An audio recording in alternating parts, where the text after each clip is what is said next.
নমস্কার বন্ধুরা, এই মুহূর্তে রয়েছে রাজ্যের সমস্ত কৃষকদের জন্য বিরাট বড় সুখবর। আপনি যদি পশ্চিমবঙ্গ সরকারের কৃষক বন্ধু প্রকল্পের নাম নথিভুক্ত করে রেখেছেন, তাহলে আপনার জন্য রয়েছে এই মুহূর্তে দুর্দান্ত আপডেট। অর্থাৎ কৃষক বন্ধু প্রকল্পের দ্বিতীয় কিস্তির টাকা অর্থাৎ রবি মৌসুম টাকা যারা পায়নি তাদের কবে থেকে দেওয়া হবে, এবং পশ্চিমবঙ্গ সরকারের যুবশ্রী প্রকল্পের টাকা কবে থেকে দেওয়া হবে, এবং বাংলা শস্য বিমার টাকা কবে থেকে দেওয়া হবে, সেই বিষয়ে সঠিক আপডেট জানানো হয়েছে আজকের এই ভিডিওটির মধ্যে। তাই ভিডিওটি সম্পূর্ণ দেখবেন, তাহলে বুঝতে পারবেন টাকা আপনি আপনার অ্যাকাউন্টে কবে থেকে পাবেন। তো বন্ধুরা, এবার দেখে নেওয়া যাক কী বলা হয়েছে আজকের এই প্রতিবেদনে। তো বন্ধুরা, আপনারা দেখতেই পাচ্ছেন যে কৃষক বন্ধু প্রকল্পের দ্বিতীয় কিস্তির টাকা কিন্তু আজকেও কৃষকদের অ্যাকাউন্টে ক্রেডিট হয়েছে। অর্থাৎ মনে রাখবেন, যারা এখনও টাকা পায়নি তাদের কিন্তু ডিসেম্বর মাসের 10 তারিখের মধ্যেই দেওয়া সম্পন্ন হয়ে যাবে, এরকমটা জানানো হয়েছে ব্লক অফিস থেকে। বাংলা শস্য বীমা টাকার আপডেট। বাংলার শস্য বীমা বিষয়ে মুখ্যমন্ত্রী মমতা বন্দ্যোপাধ্যায় সাংবাদিক সম্মেলনে বলেন, নভেম্বর পর্যন্ত 1,02,00,000 কৃষক শস্য বীমা প্রকল্পের সুবিধা পেয়েছেন। মোট 3,221 কোটি টাকা সহায়তা করা হয়েছে। বন্যা, ঘূর্ণিঝড় দানার প্রভাবে ক্ষতিগ্রস্ত হয়েছেন বহু কৃষকরা।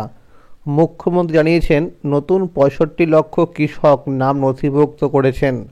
আগামীকাল অর্থাৎ 2 ডিসেম্বর থেকে জেলায় জেলায় রিপোর্ট খতিয়ে দেখা শুরু হবে। তারপর যোগ্য কৃষকদের ডিসেম্বরের মধ্যেই টাকা দেওয়া হবে বলে মুখ্যমন্ত্রী জানিয়েছেন। বিভিন্ন সূত্র মারফত জানা যাচ্ছে, বাংলা শস্য বীমার টাকা 20 ডিসেম্বরের থেকেই দেওয়া শুরু হবে। শস্য বীমার নিয়ম অনুযায়ী আপনার 75% ফসল নষ্ট হয়ে থাকলে তবে একজন কৃষক সর্বাধিক 25% পর্যন্ত টাকা ক্ষতিপূরণ পেতে পারেন। তবে পার্বত্য এলাকার ক্ষেত্রে চাষিরা 75% ফসল নষ্ট হলে তার 50% পর্যন্ত ক্ষতিপূরণ পেতে পারেন। বিভিন্ন তথ্য অনুযায়ী জানা যাচ্ছে, এইবার কৃষকদের ব্যাংক অ্যাকাউন্টে বাংলা শস্য বীমার টাকা আগের বছর তুলনায় বৃদ্ধি করা হবে। যদি স্ট্যাটাসের ঘরে ক্লেম আন্ডার প্রসেস লেখা দেখায়, তাহলে আপনি খুব শীঘ্রই টাকা পেয়ে যাবেন। আর যদি ক্লেম নট রিপোর্টেড ইয়েট লেখা দেখায়, তাহলে আপনি ক্ষতিপূরণের অর্থ পাবেন না। এইবার কৃষকদের এলাকা ভিত্তিতে টাকা দেওয়া হবে না। অর্থাৎ আগে দেখা যেত যে এলাকায় 50%-এর বেশি কৃষকদের ফসলের ক্ষতি হলে তবেই টাকা মিলত ওই এলাকার কৃষকদের, কিন্তু এইবার কৃষকদের ফসলের ক্ষয়ক্ষতির উপর নির্ভর করে টাকা দেওয়া হবে। যুবশ্রী প্রকল্পের 5 মাসের টাকার আপডেট। যুবশ্রী প্রকল্প হলো পশ্চিমবঙ্গের বেকার যুবক যুবতীদের জন্য পশ্চিমবঙ্গ সরকারের একটি আর্থিক সহায়তা প্রকল্প। এই প্রকল্পের আওতায় থাকা সকল যুবক যুবতীদের প্রতি মাসে 1500 টাকা করে তাদের ব্যাংক অ্যাকাউন্টে দেওয়া হয়ে থাকে। কিন্তু বিভিন্ন সমস্যার কারণে যুবশ্রী প্রকল্পের টাকা প্রতি মাসে দেওয়া হচ্ছে না। বর্তমানে প্রতি বছর 1 লক্ষেরও বেশি বেকারদের এই সুবিধা প্রদান করা হয়ে থাকে। যুবশ্রী প্রকল্পের মোট 5 মাসের টাকা বাকি রয়েছে। জুলাই মাস, আগস্ট মাস, সেপ্টেম্বর মাস, অক্টোবর মাস এবং নভেম্বর মাস। বিভিন্ন সূত্র মারফত জানা গেছে, এই চলতি ডিসেম্বর মাসের 4 থেকে 10 তারিখের মধ্যেই টাকা দেওয়ার কাজ শুরু হবে। সূত্র মারফত জানা যাচ্ছে, যুবশ্রী প্রকল্পে টাকা দেওয়ার কাজ তড়িঘড়ি শুরু করেছে। ডিসেম্বর মাসের 1500 টাকা 2025 সালের জানুয়ারি মাসের 15 তারিখের পর দেওয়া হবে বলে জানা গেছে।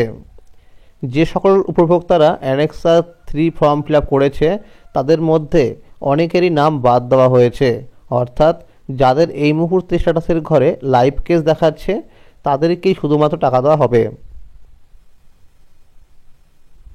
তো বন্ধুরা, আপনারা সকলেই কিন্তু স্ট্যাটাস চেক করে নিন যে আপনার স্ট্যাটাসের ঘরে লাইভ কেস দেখাচ্ছে কি না। যদি আপনার না দেখায় লাইভ কেস, তাহলে আপনি টাকা পাবেন না। 2024 সালের নতুন যুবশ্রী লিস্ট অনুযায়ী যারা অ্যানেক্সার 1 এবং অ্যানেক্সার 2 ফর্ম জমা করেছে, তাদের যদি স্ট্যাটাসের ঘরে লাইভ কেস দেখায়, তাদেরকেও এই ডিসেম্বর মাস থেকেই টাকা দেওয়া হবে। সরকারি বিভিন্ন রিপোর্ট অনুযায়ী জানা গেছে, অনেক যুবক যুবতীদের নাম বাদ দেওয়া হয়েছে। অর্থাৎ যে সমস্ত যুবক যুবতীরা একই পরিবারের অনেক সদস্যরা টাকা পাচ্ছিলেন তাদের মধ্যে যে কোনো একজনকে টাকা দেওয়া হবে, আর বাকিদের নাম বাদ দেওয়া হয়েছে। আপনারা মনে রাখবেন বন্ধুরা, যারা 2024 সালের নতুন যুবশ্রী লিস্ট অনুযায়ী অ্যানেক্সার 1 এবং অ্যানেক্সার 2 সাবমিট করার পরেও স্ট্যাটাসের ঘরে ওয়েটিং নাম্বার দেখাচ্ছিল, তাদের মধ্যে কিন্তু অনেকেরই এখন ওয়েটিং নাম্বার পরিবর্তন হয়ে গিয়ে সেখানে লাইভ কেস দেখাচ্ছে। তো তাদের কিন্তু এই ডিসেম্বর মাস থেকে টাকা দেওয়া হবে। এমপ্লয়মেন্ট ব্যাংক থেকে রাজ্যের বেকার ছেলেমেয়েদের কর্মসংস্থানের সুযোগ দেওয়া হচ্ছে, তাই প্রত্যেক বেকার ছেলেমেয়েদের এমপ্লয়মেন্ট ব্যাংকের অফিসিয়াল ওয়েবসাইট দেখতে বলা হচ্ছে। তো বন্ধুরা, বিভিন্ন সূত্র মারফত জানা যাচ্ছে যে এই ডিসেম্বর মাসের মধ্যেই কিন্তু 5 মাসের টাকা দিয়ে দেওয়া হবে। অর্থাৎ প্রথমে কিন্তু দেওয়া হবে 3 মাসের টাকা, সেটি কিন্তু এই 10ই ডিসেম্বরের মধ্যে দেওয়ার সম্ভাবনা রয়েছে, এবং তারপরে 2 মাসের টাকা কিন্তু এই ডিসেম্বর মাসের শেষের দিকে দেওয়া হবে। অর্থাৎ মনে রাখবেন, এই ডিসেম্বর মাসের মধ্যে কিন্তু 5 মাসের টাকা দেওয়া হয়ে যাবে। এবং আপনাদের কিন্তু 2025 সালের জানুয়ারি মাস থেকে অ্যানেক্সার 3 আবার ফর্ম ফিল আপ শুরু হবে, এরকমটি জানা গেছে বিভিন্ন সূত্র মারফত। তো বন্ধুরা, আজকের এই ছিল আপডেট। যদি এই ভিডিওটি ভালো লাগে অবশ্যই লাইক করে দেবেন, এবং যে সমস্ত বন্ধুরা আমার চ্যানেল নতুন দেখছেন অবশ্যই চ্যানেলটিকে সাবস্ক্রাইব করে পাশে থাকবেন। ধন্যবাদ।